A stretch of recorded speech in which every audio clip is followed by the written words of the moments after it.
পান সম্পর্কে বর্ণনা দিবে, ঠিক আছে? পান সম্পর্কে বলো। থামো থামো।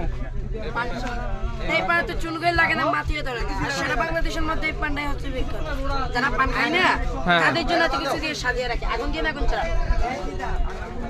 আগুন দিয়া এটা প্রতিদিন কয়টা করে পান বিক্রি করে? এ হয় 100, 150, 200 100 লোকজন নিয়ে কথা। লোকজন বেশি হলে বেশি হয়, কম হলে কম হয়। এগুলো কি মিষ্টি? এগুলো কি মিষ্টি?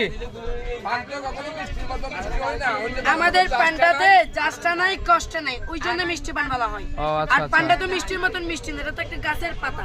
ও। পাতাকে মিষ্টির মতন মিষ্টি হতে যাবে। এটা কয় টাকা করে? ওটা 30 টাকার পান্ডা বাইদেরকে 20 টাকা করে খাওয়াচ্ছে। ওটা মন চাইলে আগুন দিয়ে খেতে পারবেন, আগুন ছাড়াও খেতে আচ্ছা পারবেন। তাহলে দেন, একটা দেন আমাদের। আগুন দিয়ে না, আগুন ছাড়া। আগুন দিয়ে দাও, আগুন দিয়ে দাও। আগুন দে, আগুন দে, বানান, আগুন দিয়ে খান। আগুন দে, আগুন দে।